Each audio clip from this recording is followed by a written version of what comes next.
With that, I would like to turn the floor over to my to JP Onya. Introduce ko muna siya. JP was actually my student in UPLB, one of the brightest, and he'll be talking about how an effective STEM teaching program encourages technology use. So in 2008, he got his bachelor's in chemistry, again from UPLB. And in 2016, he became a chief chemist at Petron Corporation. And then he got his master's in technology in Finland. And it's a joint program between Abo Academy and University of Tartu. And right now, he's pursuing doctoral studies. Actually, mga alas 5 yata ng umaga dyan doon sa Finland, but he's very dedicated po sa Philsci Hub. So talagang gumigising siya na maaga para po makapag-serve sa Philsci Hub. So we really appreciate JP Onya. And ang main fields of interest niya ay electrochemistry. Teka, yung screen ko hindi ko makita. Analytical chemistry and electrochemistry. So JP, take it away. Thank you, Ma'am Dindi, for that kind introduction. Let me just share my screen for a bit. All right.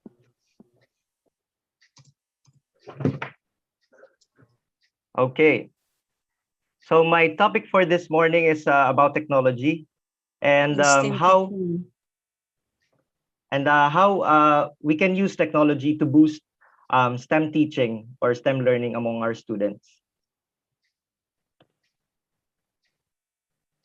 So STEM learning opens up a lot of doors for to the world of technology. And in fact, the T there in STEM stands for technology. And we have come very far in terms of technological advancement from the time of like stone tools and metal tools. We have developed very sophisticated systems that are of use today. And it's very important for our STEM teaching or the way that we administer STEM education to be able to encourage students to develop technology and also use technology responsibly. And this is because we are surrounded by technology nowadays. And in fact, the way that I'm able to communicate with you right now is a product of technology. So we have internet, so we are able to communicate. I'm right now based here in Finland, and you're in the Philippines. So internet has made it possible for us to communicate real time, and through your phones and your laptop computers, and our devices, our cell phones, computers. Not only enable us to communicate, but they are also capable of controlling devices. So right now we have computers that are able to communicate and control with other smart devices, like your refrigerators, your washing machines, your light, even your cameras. So and this is made possible by what is called the Internet of Things, and which is expected to be a central driving force in the technological advancement in the future, the Internet of Things. And this will be our focus. This will be one of our focus in our STEM teaching, so that our students will be able to embrace it, so that they are not fearful of this technology, but they are able to embrace it and use it responsibly to develop advances or to develop innovations in the future. So if you want to learn about in the Internet of Things, you can check out this TED Talk from Benson Hogland. And yeah, the link is posted here.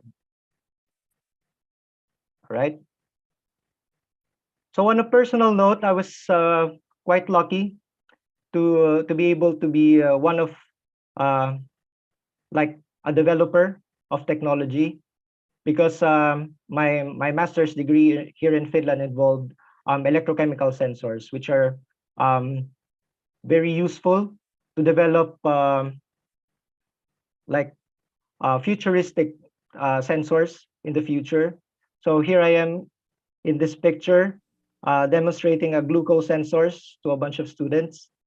And yeah, our training, our research here in Finland involves developing wearable sensors. So you have your smartwatches, your Fitbits, Apple Watches that monitors your activity. So they have built-in sensors inside of those devices. And our research here is to take it a step further to develop wearable sensors, um, especially like uh, sensors built in fabrics or wearable clothing, wearable sensors on clothing, and also imprintable sensors on the skin. Kasi nga po sinasabi nila na that technology uh, can only be truly effective if they disappear. So when you don't notice them, then technology is at its most effective. So I was very lucky enough to be like given this opportunity to learn more on how these devices are developed. So just how can we use technology to boost STEM learning in a classroom setting? And I'm taking the next discussions from this source from the educational technological education in the US. And one of the points they are raising there is the use of simulations and dynamic representations. And so for our purposes, we can make use of available tools online to provide simulations and dynamic representations to our students to give them a realistic feel, let's say, of an environment or conditions. So for instance, you have Google Maps or Google Earth to take your students to, let's say, Africa or South Americas or Antarctica to just take a good look on the surroundings. And we are able to do it like even on our phones, no? We have there like 360 views of climates and environments, and we can make use of these available tools so that we can give students a more realistic feel of the concepts that we are presenting in class. So the next one is we can foster collaborative reasoning and use technology in achieving such.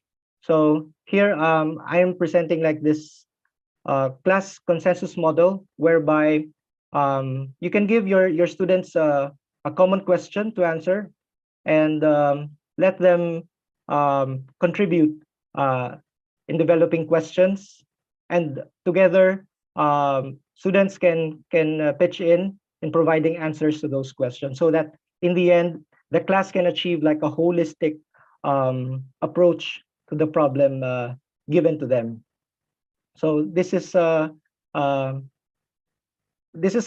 a new concept, but we can introduce this to our own classes so that uh, our approach is not individualistic, but it encourages teamwork and collaboration among our students.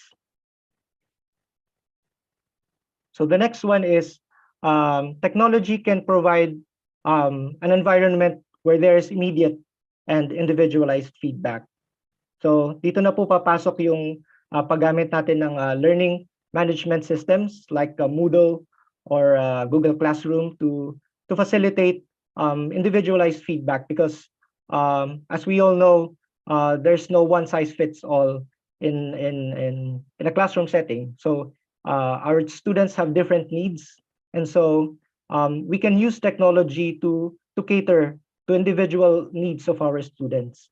And we can make use of these free platforms in the internet, and if you don't have this, maybe you could probably contact your school administrators to get hold of one. Okay.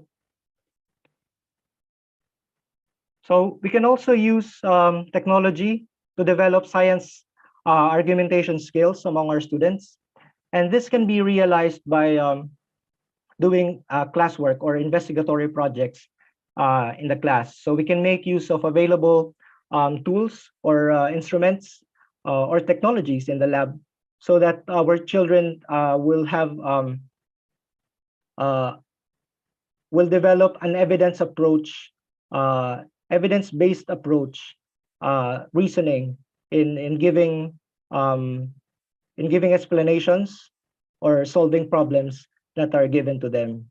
So, pwede po nating bigyan sila ng like a problem or investigatory problem that they can use available technologies to present ideas or present conclusions in a science-backed manner or merong scientific grounding yung argument. Okay?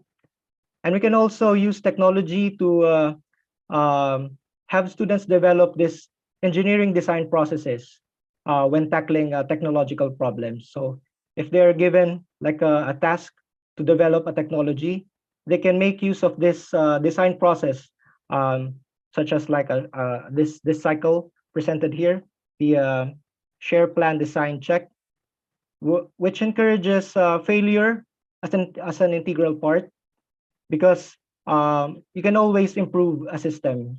I mean, there's no limit to where you could develop a system or a technology. So this is just one example, and that we can share to our students so that there's like a routine approach to solving technological development problems. Okay. And the next one is computational thinking. So as we all know, programming and data science is already big, and it's becoming bigger in the coming years.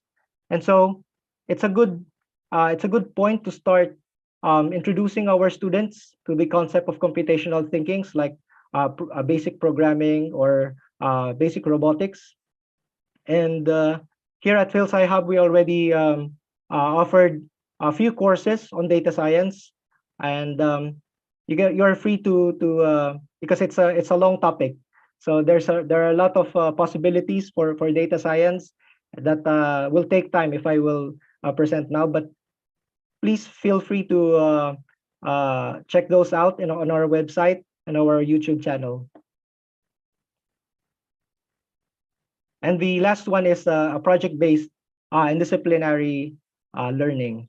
So dito na po papasok yung at yung mga mini thesis or scientific projects that already involves a higher level of thinking among our students. And our students can work in teams to tackle a research problem. And on that, we can use available technologies on the internet or in our schools, so that they can facilitate research and come up with solid conclusions that are science-backed as well. So I am the head of Philsci Research University. You can see my logo up here, and you're very much welcome to join our program here at Philsci Research University to develop the research culture among our students. And technology is, of course, a vital part of research. So kaya inaanyayahan ko po ang lahat to join our program, and it's still going on. So ayan po. So here are the points that I presented this morning. So these are the several ways that can boost STEM learning, and there are probably more. Of course, there are more. And what I just can share to you right now is like a glimpse of how technology can can be a useful tool in STEM teaching and STEM learning among our students.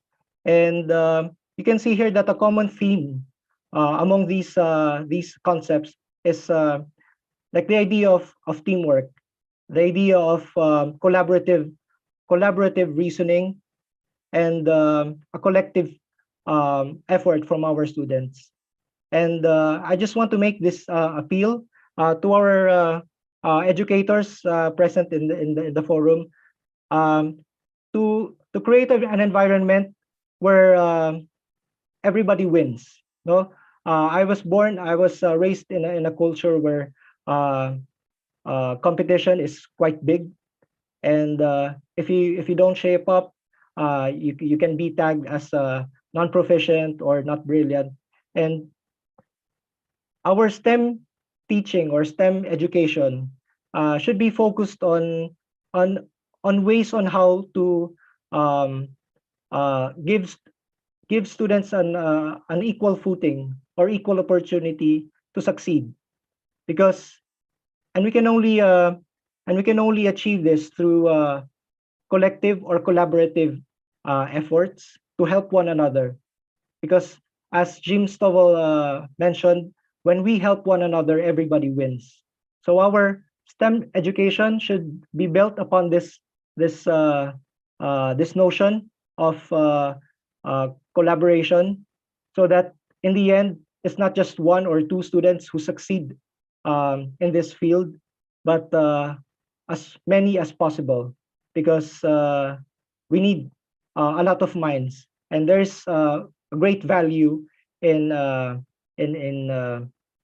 like getting ideas from each other in working in a team, so that we can build ideas better and get a more holistic view of the world around us.